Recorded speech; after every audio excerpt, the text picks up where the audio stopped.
안녕하세요. 네, 반갑습니다. 이 시간 하나님 말씀을 듣고 하나님 뜻대로 살기 위해서 이 자리에 모인 모든 분들에게 하나님께서 베푸시는 은혜와 평화가 가득하기를 축원합니다. 네, 담임 목사님은 여러분들도 아시다시피 지금 미국에 계시고요. 담임 목사님 위해서 많이 기도해 주십시오. 저의 소개를 잠깐 하겠습니다. 제가 이 새비전교회 세 번째 와서 이제 설교를 하게 됐는데요. 지난번보다 훨씬 많이 자리가 찼네요. 아마 제가 다음번에 올 때는 여기 아마 꽉 차지 않을까 생각이 듭니다.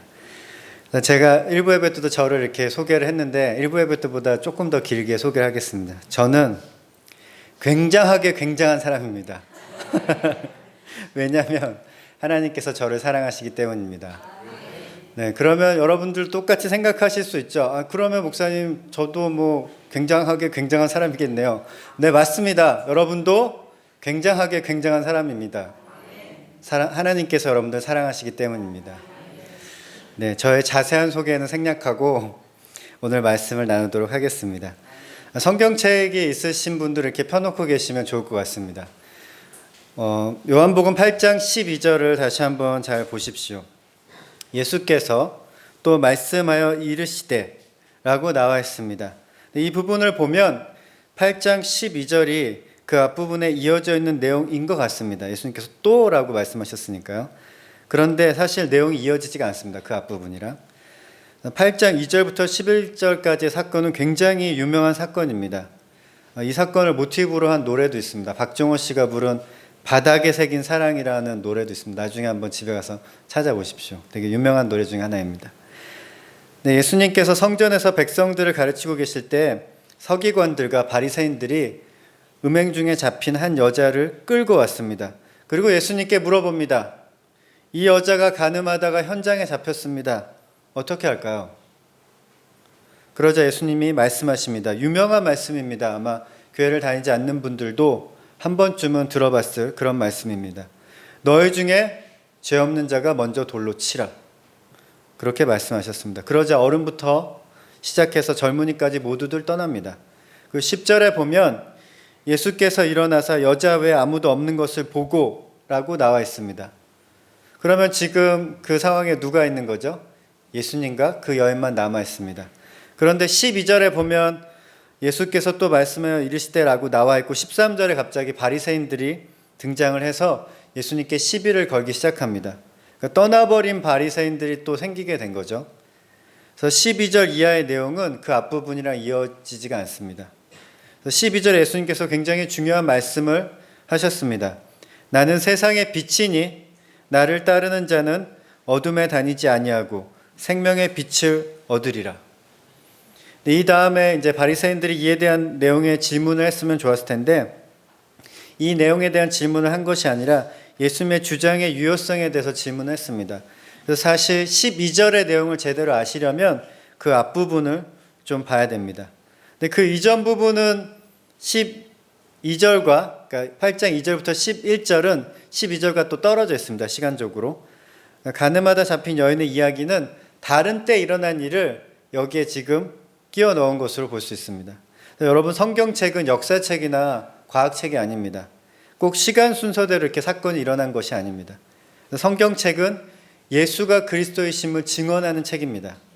그 목적을 위해서 서술된 것입니다. 그래서 간음하다 잡힌 여인의 이야기는 시간상으로는 앞뒤 사건과 이어지지 않지만 앞뒤 내용을 더 잘 설명해 줄 수 있을 것이라고 생각하고 요한복음의 저자가 붙여놓은 것입니다. 그래서 예를 들어보면 그런 것입니다. 우리가 다른 사람들 막 뒷담화할 때 있잖아요. 그 사람 진짜 예의 없고 진짜 이상한 사람이야.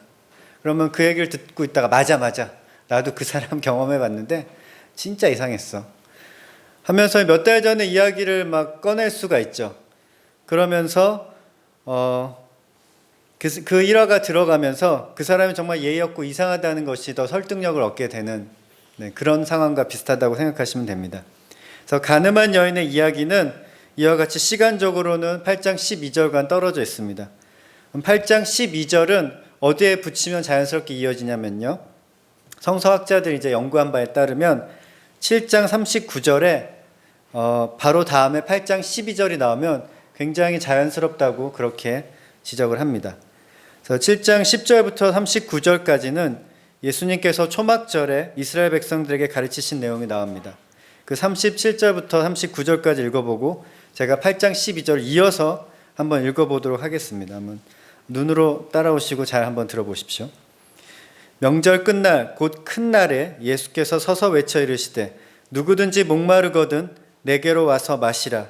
나를 믿는 자는 성경의 이름과 같이 그 배에서 생수의 강이 흘러나오리라 하시니 이는 그를 믿는 자들이 받을 성령을 가리켜 말씀하신 것이라. 예수께서 또 말씀하여 이르시되 나는 세상의 빛이니 나를 따르는 자는 어둠에 다니지 아니하고 생명의 빛을 얻으리라. 어떻습니까? 자연스럽게 이어지지 않습니까? 7장 40절부터 52절까지는 예수님께서 가르치신 내용과 관련 있는 이야기들입니다. 그런데 왜 가늠하다 잡힌 여인의 이야기가 갑자기 이 사이에 끼어든 것일까요? 여기에 중요한 의미가 있습니다. 예수님의 말씀은 어떻게 보면 되게 쉬운 것 같은데 참 어려운 말씀이 많습니다. 예수 그리스도를 믿는 자는 성경의 이름과 같이 그 배에서 생수의 강이 흘러나온다고 말씀하셨습니다. 근데 우리 모두 예수 그리스도를 믿는 사람이죠.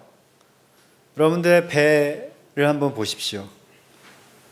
생수의 강이 흘러나오고 있습니까? 잘 모르겠습니다. 도대체 무슨 말씀이신지 잘 이해가 안 됩니다. 또한 예수님은 자신이 세상의 빛이라고 선포하십니다. 예수를 따르는 자는 어둠에 다니지 아니한다고 말씀하고 계십니다. 그런데 사실 세상의 빛은 태양 아닙니까? 또 이곳에서의 빛은 천장에 이렇게 달려있죠. 이 불을 끄며 우리는 어둠에 다니게 될 것입니다. 예수님을 믿든지 그렇지 않든지 간에 빛은 모든 사람에게 빛입니다. 그런데 예수님은 나를 따르지 않는 자는 어둠에 다닐 것이라고 말씀하고 계십니다. 그래서 내 배에서 생수가 안 나오는 것 같고 빛은 사람들을 가리지 않고 공평하게 비추는 것 같습니다. 예수님 말씀이 잘 이해가 되지 않습니다. 그래서 오늘 우리가 읽은 가늠하다 잡힌 여인의 일화가 여기에 끼어 들어간 것입니다. 오늘 사건을 조금 더 면밀하게 살펴보고 생각해 봤으면 좋겠습니다. 가늠하다가 잡힌 여인의 이야기는 여기서 보면 일상 속에서 쉽게 일어날 수 있는 것처럼 나와 있지만 사실 이 사건에는 좀 음모가 있습니다. 가늠하다가 잡히면 돌로 치라고, 돌로 쳐서 죽이라고 성경은 그렇게 가르치고 있습니다. 모세의 율법입니다. 하지만 이 사건에 음모가 있었습니다. 몇 가지 이유가 있는데요. 첫째, 가늠하다가 현장에서 잡히는 것은 매우 드문 일입니다. 여러분, 가늠하는 장면을 목격하신 적 있습니까? 누군가 바람 피는 것 같은 장면을 목격하신 일은 있을 수도 있습니다. 분명히 배우자가 있는 사람인데 다른 여자 혹은 다른 남자와 데이트를 하고 하하호 하는 것을 보실 수도 있습니다. 그런데 그런 것이 간음은 아닙니다. 그렇죠? 간음의 의미를 여러분들이 아실 것입니다.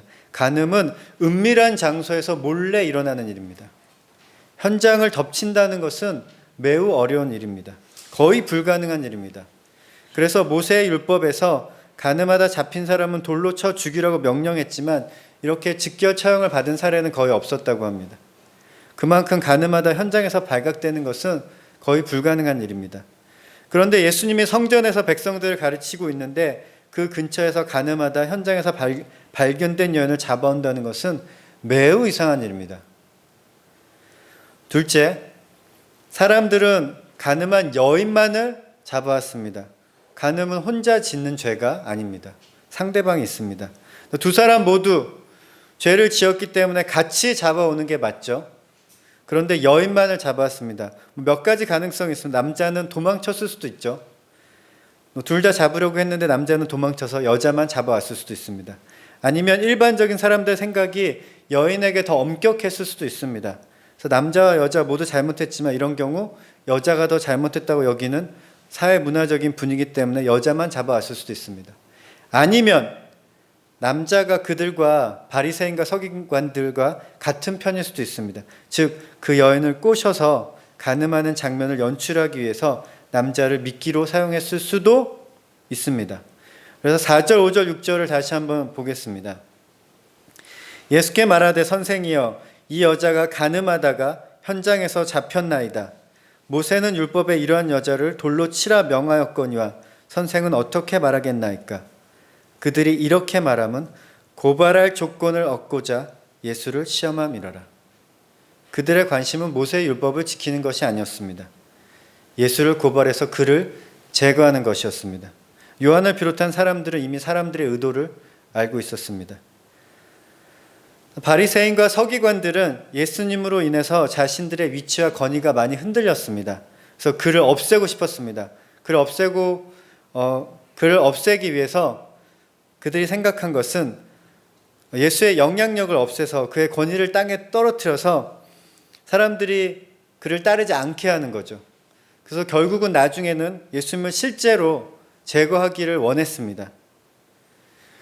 그래서 바리새인과 서기관들은 예수님이 사람들을 가르치고 있는 그 상황에 가늠하다 잡힌 여인을 예수 앞에 던졌습니다.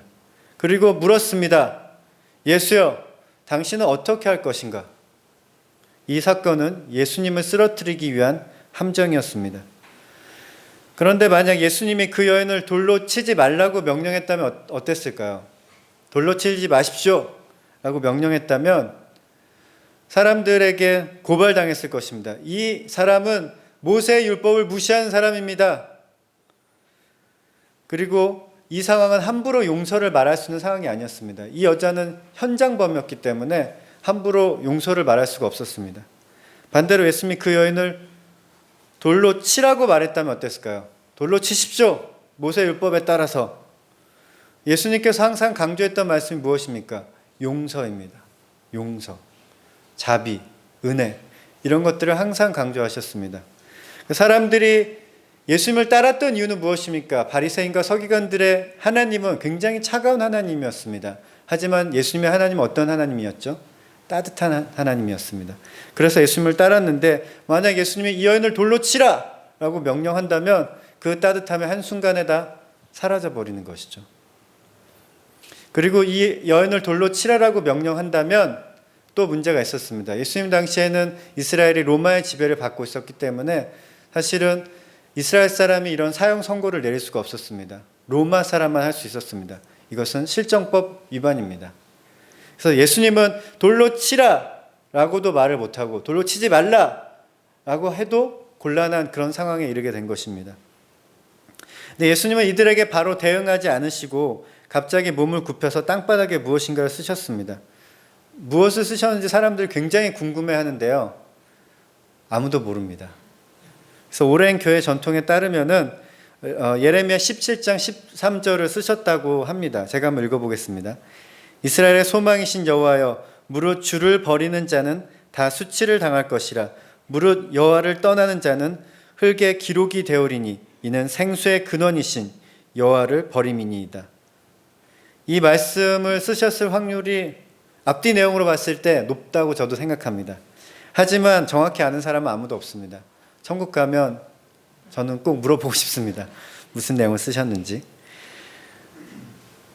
사람들도 이렇게 많이들 궁금해하고요. 근데 저는 이런 상상을 해봅니다. 이런 상상을 해봤습니다. 저의 상상입니다. 예수님이 손가락으로 무엇을 쓰시고 나서 땅에 엎드려 손가락 쓰시고 나서 왼손에는 엎드리셨으니까 왼손에는 큼지막한 돌멩이를 하나 들고 일어나시는 거예요. 만약 그랬다면 성경에 보시면 예수님이 땅바닥에 엎드려 있을 때 사람들이 막 계속 뭔가를 물어봤다고 나와 있습니다. 근데 예수님께서 돌멩이를 하나 들고 딱 몸을 일으키셨다면 어땠을까요? 그랬다면 사람들 순식간에 조용해지면서 예수님을 주목했을 것입니다. 긴장감이 팽팽하게 흘렀을 것입니다. 일촉즉발의 상황이었을 것입니다. 누군가는 이제 저 여자는 죽겠구나 하고 생각했을 것입니다. 바리새인과 서기관들은 내심 자신들의 작전이 성공했다고 속으로 만세를 부르면서 사람들이 눈치 못 채게 음흉한 웃음을 웃고 있었을 것입니다. 그리고 마음속으로 외쳤을 것입니다. 던져라. 예수님이 왼손에 돌을 쥐고 오른손에는 사람들을 가리키며 말씀하십니다. 너희 중에 죄 없는 자가 먼저 돌로 치라. 제가 이런 상상을 한 것은 이 먼저라는 단어 때문에 이런 상상을 할 수 있었습니다. 우리가 보통 먼저 해 라고 할 때는 이 말이 의미하고 있는 바가 뭐죠? 함축하고 있는 바가 그럼 내가 그 다음에 할게. 먼저 해. 그러니까 예수님께서 돌을 손에 쥐고 계셨을 수도 있다고 저는 생각을 합니다. 먼저 쳐. 그럼 나도 칠게. 근데 죄 없는 자가 먼저 쳐. 그럼 나도 따라서 친다. 그리고 예수님은 다시 몸을 굽혀서 땅바닥에 무엇을 쓰셨습니다. 그러자 나이 든 사람부터 한 사람씩 떠납니다. 젊은 사람들도 모두 떠납니다. 그리고 그 여자와 예수님만 남게 됩니다. 조금 전에 사람들은 의기양양해서 예수님께로 왔습니다. 어떤 이들은 이런 나쁜 여자를 처벌해야 공동체의 기강이 바로잡힐 것이라고 생각했을 것입니다.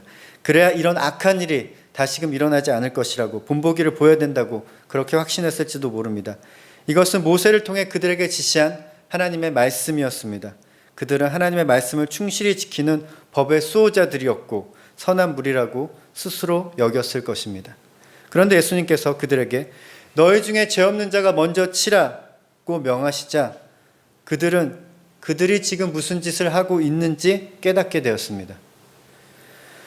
너희 중에 죄 없는 자가 먼저 치라는 말씀에 대해서 잠깐 생각을 해보면요. 이 말씀 마치 너희는 그 여자를 돌로 칠 자격이 없다. 너희도 죄인이면서 누가 누구를 정죄하느냐라는 뜻같이 들립니다. 하지만 그런 뜻이 있지만 그런 뜻과는 조금 다른 의도가 있습니다. 만약 누군가에게 벌을 주기 위해서 벌을 내리는 사람이 죄가 없어야만 한다면 세상에 처벌을 내릴 수 있는 사람이 누가 있겠습니까? 모든 사람이 다 죄가 있습니다. 그렇다면 아무도 타인에게 벌을 줄 수가 없습니다. 히틀러는 나쁜 사람입니다. 그렇죠? 악마 같은 사람이었습니다. 우리가 히틀러를 나쁘다고 말할 수 있습니까? 없습니까? 있죠. 우리도 죄가 있지만 히틀러를 정죄할 수 있습니다. 우리는 양심에 따라서 보편적인 기준에 따라 누군가를 정죄할 수도 있고요. 법과 제도를 통해 나쁜 사람에게 처벌을 내릴 수도 있습니다. 또한 죄 없는 사람만이 죄 있는 사람을 처벌할 수 있다면 예수님은 그 여자를 돌로 칠 자격이 있으신 분입니다. 예수님은 죄가 없으신 분이니까요. 그런데 예수님의 말씀이 너희는 벌할 자격이 없고 나는 있다. 그런 의도로 하신 말씀은 아닙니다. 그래서 예수님께서 사람들에게 너희 중에 죄 없는 자가 먼저 돌로 치라고 말씀하셨을 때 무슨 일이 일어났냐면요. 생명의 빛이 그들을 비추었습니다. 그들은 자신의 모습을 보게 되었습니다.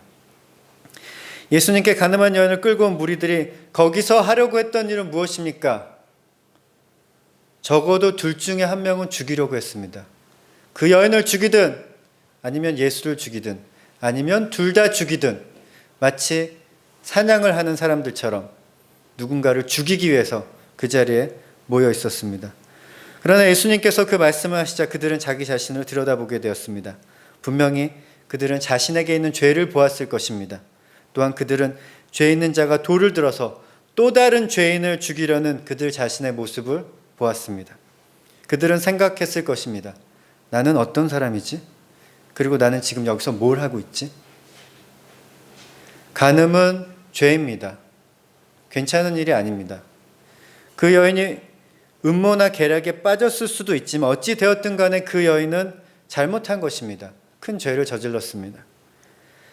간음을 금하는 모세의 율법은 올바른 법입니다. 그러나 율법 혹은 법이라고 하는 것은 우리 사회의 정의를 구현하고 사람들이 더 사람답게 살기 위해 만든 것입니다. 하나님이 주신 모세의 율법도 마찬가지입니다. 간음하는 사람을 돌로 쳐 죽이라는 율법의 목적이 무엇입니까? 범죄자를 죽일 수 있는 정당한 이유를 제공하기 위해서입니까? 아닙니다. 간음을 하지 말라는 것입니다. 이런 사람은 죽여도 돼가 아니라 이런 짓을 하면 안 돼의 의미입니다. 그런데 예수님 앞에 몰려온 사람들은 어떻습니까? 이런 사람은 죽여도 된다고 생각하며 흥분해서 누군가를 사냥하듯이 죽이려고 하고 있습니다. 예수님은 그들의 모습을 그들 스스로 보게 하신 것입니다. 요한복음 7장 38절에 예수님은 나를 믿는 자는 성경의 이름과 같이 그 배에서 생수의 강이 흘러나오리라고 말씀하셨습니다. 예수님을 믿지 않는 사람들의 배에서는 그러면 무엇이 나오고 있을까요? 세상을 이분법적으로 보고 싶지는 않은데요. 오늘 본문에 보면 이들의 배에서 무엇이 나오고 있는지 감이 오지 않습니까? 사람들의 배에서 죽음의 강이 흘러나오고 있었습니다. 배는 우리의 욕망을 의미할 때가 많이 있습니다. 머리는 이성, 가슴은 감성, 우리 배는 욕망을 의미할 때가 많이 있습니다. 그들의 욕망은 무엇이었습니까? 그들의 이웃을 죽이는 것이었습니다. 인간에게는 왜 이런 욕망이 있는지 그 정확한 이유는 잘 모르겠습니다. 동물적인 욕망 가운데 하나인 것 같습니다. 경쟁자가 죽어야 생존의 확률이 높아지는 동물적 본능이 아닐까 생각을 해봅니다. 그래서 동물의 왕국 같은 다큐멘터리 같은 거 보시면은 그런 장면들 많이 보실 수 있으시죠? 그래서 가늠한 여인을 끌고 온 사람들의 배에서 죽음의 강이 흐르고 있었습니다. 마치 이웃이 죽어야 내가 살 것처럼 그들은 열광적으로 그들의 이웃을 죽이려 하고 있었습니다. 그런데 더 큰 문제가 있었습니다. 그들은 그들이 하고 있는 일이 무엇인지 알지도 못했습니다. 그들은 사람을 죽이려고 광분에 있으면서 그들이 무엇을 하고 있었는지 몰랐습니다. 이런 것과 비슷한 것 같습니다. 아침에 출근하려고 알람을 맞춰놓잖아요. 학교 가려고 맞춰놓을 수도 있고요. 그런데 너무 피곤한 날은 아침에 알람이 울렸을 때 무의식 중에 이렇게 끄고 잘 때가 있습니다. 한참 있다가 일어나면 깜짝 놀랍니다. 내가 무슨 짓을 한 거지? 하고 깨닫게 되죠. 가늠한 여인을 끌고 온 사람들에게 마치 이와 같은 일이 벌어진 것입니다. 무슨 일을 하는지 모르고 무시무시한 일을 저지르고 있었습니다. 그들은 분명히 어둠 가운데 있었습니다. 그리고 예수님은 말씀을 통해 그들에게 생명의 빛을 비추었습니다. 그러자 가늠한 여인을 돌로 치겠다고 윽박지르던 사람들이 모두 떠났습니다. 결국 예수님과 그 여인만 남았습니다. 예수님이 물었습니다. 여자여, 너를 고발하던 그들이 어디 있느냐? 너를 정죄한 자가 없느냐? 여인이 대답합니다. 주여, 없나이다. 예수께서 이르시되 나도 너를 정죄하지 아니하노니 가서 다시는 죄를 범하지 말라 하시니라. 예수님께서 여인을 살리셨습니다. 예화를 하나 소개하겠습니다. 한 쌍의 부부가 있었습니다. 그런데 유람선을 같이 탔는데요. 해상 재난을 당했습니다. 유람선이 가라앉게 되었고 구조정에는 자리가 하나밖에 없었습니다. 이때 남편은 부인을 남겨두고 혼자 구조선에 올랐습니다. 침몰하는 배 위에 남겨진 부인이 남편에게 뭐라고 애타게 소리를 쳤습니다. 그래서 배는 침몰했고 나중에 그 남편을 보고 사람들은 뒤에서 수군수군대며 욕을 했습니다. 자기만 살려고 아내의 외침도 무시하고 혼자 구조정에 올랐다고 그렇게 욕을 했습니다. 이기적이고 매정한 사람이라고 상종 못할 인간이라고 비방했습니다. 그런데 그 남자도 몇 년 후에 병으로 죽었습니다. 그 남자의 딸이 아빠의 유물을 정리하던 중 아빠의 일기장을 발견했습니다. 그리고 사고가 일어나는 그날 무슨 일이 일어났는지 알게 되었습니다. 아빠 엄마가 배 여행을 갔을 때 엄마는 이미 고칠 수 없는 중병에 걸려 있었고 그때 마침 사고가 일어나 어쩔 수 없이 아빠가 구명정에 올라탄 것이었습니다. 아빠의 일기에는 이렇게 쓰여 있었습니다. 그때 나도 당신과 함께 바닷속에서 죽고 싶었지만 그럴 수가 없었지. 우리 딸 때문에 당신만 깊고 깊은 해저 속에 잠들게 밖에 할 수 없었어. 미안해 여보. 배 위에서 부인이 남편에게 소리친 말은 여보 우리 딸 부탁해요 였습니다. 그래서 혼자 살아남은 남편을 매정하고 이기적이라고 욕하기 쉬웠을 것입니다. 하지만 세상의 많은 일은 우리가 보는 것처럼 단순하지 않을 때가 많습니다. 사람들은 자세한 사정은 알아보려 하지 않고 타인의 상황을 제대로 이해하려고 하지 않고 험담하고 욕하고 미워하고 심지어는 죽이려고 달려드는 경우도 있습니다. 사람들의 배에서 무엇이 나오고 있습니까? 사랑하는 새비전교회 성도 여러분, 말씀을 정리합니다. 가늠하다 잡힌 여인에게 무슨 사정이 있었는지 우리는 모릅니다. 혹 그 여인에게는 병이 든 남편이 있고 자녀들이 굶고 있었을지도 모릅니다. 몸을 팔면 돈을 주겠다고 유혹을 했을 수도 있습니다. 제가 지금 가늠한 여자를 두둔하고 있는 것은 아닙니다. 그런 상황에 있다고 하더라도 가늠은 잘못입니다. 죄입니다. 그렇다면 죄를 저지른 사람에게 우리는 어떻게 해야 합니까? 그 사람을 죽여야 합니까? 가늠한 여자를 죽여야 합니까? 아닙니다. 예수님이 우리를 부르신 이유는 죄인을 죽이라고 부르신 것이 아닙니다. 우리도 죄가 있습니다. 그런데 예수님이 우리를 대할 때 너희 죄 때문에 내가 너를 죽여야겠다 라고 말씀하십니까? 예수님은 우리를 살리시는 분입니다. 예수님이 우리를 부르신 이유는 우리를 살리기 위해서입니다. 우리의 죄를 들춰내서 죽이려고 부르신 것이 아닙니다. 죄를 지은 우리를 살리기 위해 예수님이 우리를 부르시고 우리 대신에 십자가에서 그 죄를 담당하셨습니다. 예수님은 우리를 살리셨는데 우리는 죄인을 찾아내서 그 사람을 죽인다면 이런 모순이 어디에 있습니까? 예수님이 우리를 부르신 이유는 우리를 살리시고 우리도 또한 우리의 이웃을 살리도록 하기 위해서입니다. 예수님을 믿는 자는 그 배에서 생수의 강이 흘러나올 것입니다. 예수님을 믿는 사람은 생명의 빛을 얻을 것이고 어둠 가운데 다니지 않을 것입니다. 사랑하는 성도 여러분, 사람을 살리는 사람이 되십시오. 지금도 어둠 가운데 있는 수많은 사람들이 자신이 더 잘 살겠다고 타인을 밟고 죽이면서 자신이 무슨 일을 하고 있는지도 모릅니다. 어둠 가운데서 자신이 무슨 짓을 한지도 모르면서 자신의 배에서 나오는 죽음의 강으로 자신의 이웃을 익사시키려는 어리석고 무시무시한 행동을 하고 있습니다. 여러분은 예수님의 생명의 빛 가운데 머물러 계십시오. 그리고 여러분의 이웃을 보실 때 그 사람이 설령 심각한 죄를 저질렀다고 하더라도 어떻게 그 사람을 살릴 수 있을 것인가 고민하고 바라고 기도하십시오. 예수님을 믿는 사람은, 성령을 받은 사람은 그 배에서 생수의 강이 흘러나와서 다른 사람을 살게 하는 사람입니다. 그런 사람이 진짜 그리스도인이고 진짜 성령을 받은 사람입니다. 배에서 나오는 생명의 강으로 우리의 이웃을 살리고 또 살리는 여러분과 제가 되기를 간절히 축원합니다. 기도하겠습니다.